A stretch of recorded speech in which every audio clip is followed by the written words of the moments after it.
मला तर माझा आवाज ऐकून आणि माझ्याकडे आरशात बघून असं कधीच वाटलं नव्हतं की मी मुलासारखी थोडीसुद्धा दिसू शकेल. म्हणून मी जेव्हा तयार झाले नंतर मला इतकं आवडू लागलं की मला असं आलं की मला आदित्य म्हणूनच शूट करायचं, मला मज्जा येते. मिसळ या सिनेमामध्ये मी रावी आणि रवींद्र अशा दोन्ही भूमिका केल्यात. कारण या फिल्मची वनलाईनर कथा अशी आहे की दोन मुलांचं रूप घेऊन एका ठिकाणी जातात. त्याच्यामुळे अशी खूप वेगळी गोष्ट आहे आणि एक खूप वेगळा प्रयत्न आहे. त्याच्यामुळे मी रावीची रवींद्र होते आणि ही आदितीची आदित्य होते. सो खूपच वेगळा अनुभव होता आणि खऱ्या अर्थाने यावेळेस एक वेगळं पात्र होतं, चॅलेंजिंग पात्र होतं. आणि मला तर माझा आवाज ऐकून आणि माझ्याकडे आरशात बघून असं कधीच वाटलं नव्हतं की मी मुलासारखी थोडीसुद्धा दिसू शकेल. जे आमच्या मेकअप डिपार्टमेंटनी खरोखर खूप छानरित्या अचीव केलं आणि तेव्हा मला अजून दडपण आलं की चला आता आपल्याला अभिनयातसुद्धा हे अचीव करायचं आहे. पण खूप मजा आली आणि खरंच हा एक वेगळा अनुभव होता.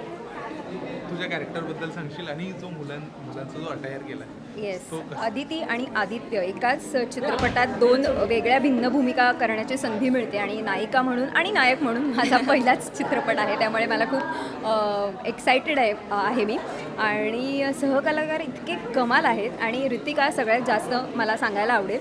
कारण मुलगा म्हणून तिने इतकं ॲक्ट काम केलं आहे, त्यामुळे मलाही कुठेतरी ते होतं की तो बार तिने जो सेट केला तो आपल्यालाही तेवढंच करायचं आहे. सो आमचं ते गिव्ह अँड टेक उत्तम होतं किंवा आमचं कुठेही जेलसी नव्हती किंवा इन्सिक्युरिटी नव्हती. त्यामुळे आम्ही एकमेकींना हेल्प केलं आणि मला असं वाटतं आमच्या डिस्कशन्समुळेच आम्हाला कॅरेक्टर सापडायला मदत झाली. आणि आदित्य म्हणून मी जेव्हा तयार झाले नंतर मला इतकं आवडू लागलं की मला असं आलं की मला आदित्य म्हणूनच शूट करायचं, मला मज्जा येते. ओके, या फिल्ममध्ये तुमची केमिस्ट्री, त्यानंतर 25 दिवस मी लंडनमध्ये होता.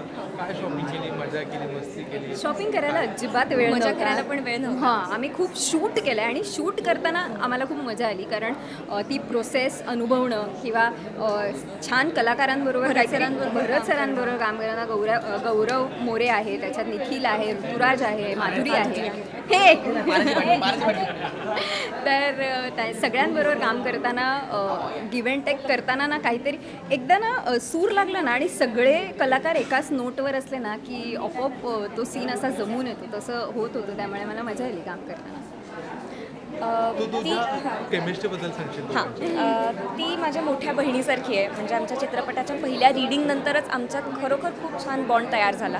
म्हणजे ही म्हणाली तसं काहीच जेलसी चुकीचा रॉंग शब्द आहे, पण असं कुठेच नव्हतं की अरे हिला जास्त सीन आहेत का, मला कमी वाक्य आहेत का आणि आता आपण काहीतरी वेगळं केलं पाहिजे वगैरे, असं कुठेच नव्हतं. आम्ही एकमेकींना खूप मदत करायचो. आम्ही प्रत्येक सीनवरती म्हणजे ही मला असं सांगायची की तू असं कर म्हणजे हा सीन अजून छान होईल. सो आमचं खरोखर बहिणींचं नातं आहे आणि ते सिनेमा केल्यामुळे त्यात आम्ही रूममेट्स पण होतो. तेव्हापासून ते नातं तसंच आहे आणि टचवूड ते तसंच राहावं. एक फक्त किस्सा सांगशील, शेवटचा ऑप्शन, किस्सा कशा बाबतीत? शूटचा किंवा तुमच्या जर्नी? हां, आम्ही अदिती म्हणून जेव्हा काम करत होतो तेव्हा ऑब्व्हियसली सेटवर सगळे आपण मुलगी आहोत तसंच रिॲक्ट होतो त्या रिस्पेक्टने, हाय हॅलो, टेक्निशियन्स सगळे अगदी लांबून. आणि आम्ही जेव्हा मुलं म्हणून तयार व्हायचो तेव्हा त्यांना ते भान ते विसरायचे की ह्या मुली आहेत. ते साईडने जायचे किंवा काही नेताना हात ठेवून करायचे. मग त्यांना ते कळायचं नाही पटकन किंवा एक अंतर ठेवून पण नाही जायचं, असे मुलाच्या बाजूने जसं जावं तसं जायचं. सो आम्हाला ती सेटवरच एक पावती मिळाली होती की आपण तसे दिसतोय, आता आपल्याला बस अचीव करायचं आहे आपल्या ॲक्टिंगमधनं, आवाजातनं आणि त्या सगळ्या गोष्टी आंतर गोष्टी.